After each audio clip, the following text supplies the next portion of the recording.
আজকের রেসিপি নিরামিষ লাউয়ের ঘন্ট। অনেকেই বাড়িতে লাউ খেতে পছন্দ করেন না, তারা কিন্তু এইভাবে নিরামিষ লাউয়ের ঘন্টটা একবার বাড়িতে ট্রাই করে দেখতে পারেন।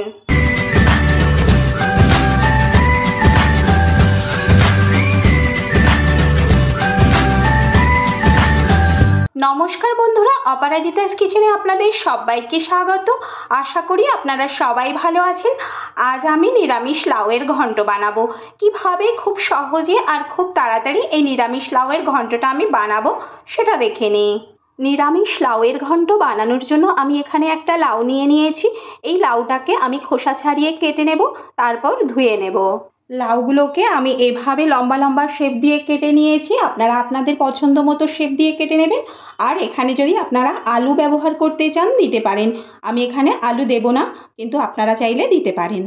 এবার একটা বোলের মধ্যে আমি এই লাউগুলোকে ঢেলে নিলাম।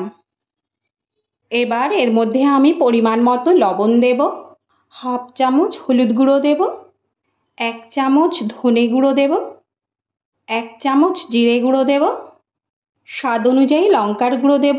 এই লঙ্কার গুঁড়োর পরিমাণটা কিন্তু আপনারা আপনাদের স্বাদ অনুযায়ী দেবেন। এবার এই গুঁড়ো মশলাগুলো দিয়ে ভালো করে আমি লাউটাকে কিন্তু মেখে নেব। মশলাগুলো দিয়ে লাউটা মেখে কিন্তু আমি 3-4 মিনিটের জন্য রেখে দেব, কড়াইটা গরম হওয়া পর্যন্ত। তারপর এগুলো রান্না করে ফেলব। কড়াটা গরম হয়ে গেছে, এবার এর মধ্যে আমি পরিমাণ মতো তেল দিয়ে দিলাম। তেলটা গরম হয়ে গেছে, একটা তেজপাতা ফোড়ন দিয়ে দিলাম। এবার একটা শুকনো লঙ্কা আর হাফ চামচ গোটা জিরে ফোড়ন দিয়ে দিলাম। একটু নেড়ে নিয়ে এর মধ্যে আমি কুড়ে রাখা আদাগুলো দিয়ে দিলাম।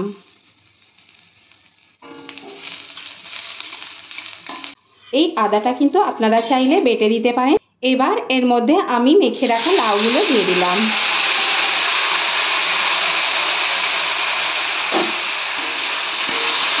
ভালো করে নেড়ে নেব।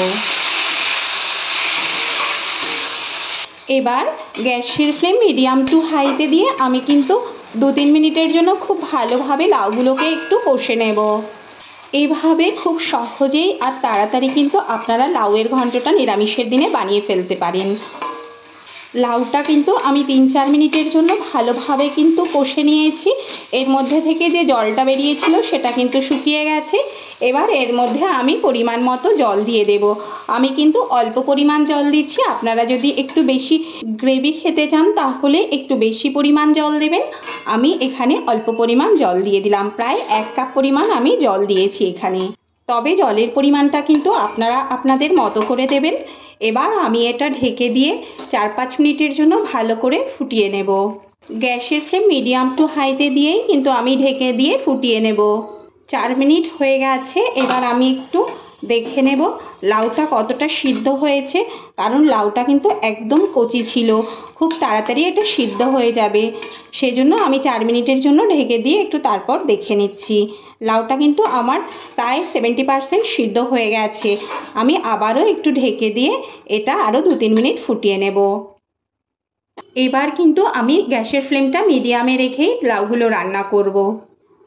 3 মিনিট হয়ে গেছে। এবার দেখে নেব লাউটা ঠিকঠাকভাবে সিদ্ধ হয়েছে কিনা।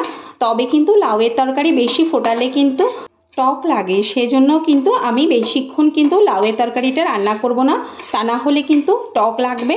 এবার আমি গ্যাসের ফ্লেম কিন্তু মিডিয়াম টু হাইতে দিয়ে একটু আরও 2-3 মিনিট ফুটিয়ে নেব, তরকারিটা সুন্দরভাবে রান্না হওয়া পর্যন্ত। টেস্টের ব্যালেন্সটা ঠিক রাখার জন্য আমি কিন্তু এখানে 1 চামচ চিনি দিচ্ছি। আর লাউয়ের তরকারিতে চিনি না দিলে কিন্তু বেশি ভালো লাগে না খেতে, সেই জন্য আমি এখানে কিন্তু 1 চামচ চিনি দিয়ে দিলাম।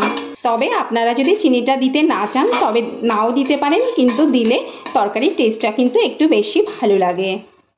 লাউয়ের তরকারিটা কিন্তু আমার প্রায় হয়ে গেছে। আমার এই রেসিপিটা যদি আপনাদের ভালো লাগে তাহলে বাড়িতে অবশ্যই একবার ট্রাই করবেন, আর কেমন হয়েছে সেটা অবশ্যই একবার বলবেন। আমার এই ভিডিওটা যদি আপনাদের ভালো লাগে তাহলে লাইক, শেয়ার, কমেন্ট অবশ্যই করবেন। আর পাশে থাকা ছোট বেল আইকনটা প্রেস করবেন। আমি নতুন কোনো ভিডিও আপলোড করলে আপনাদের কাছে খুব সহজে একটা ছোট্ট নোটিফিকেশান পৌঁছে যায়। এভাবে নিরামিষ লাউয়ের ঘন্ট বানিয়ে আপনারা কিন্তু নিরামিষের দিনে রুটি, পরোটা অথবা ভাতের সাথে খেতে পারেন। হয়ে গেল আমার নিরামিষ লাউয়ের ঘন্ট।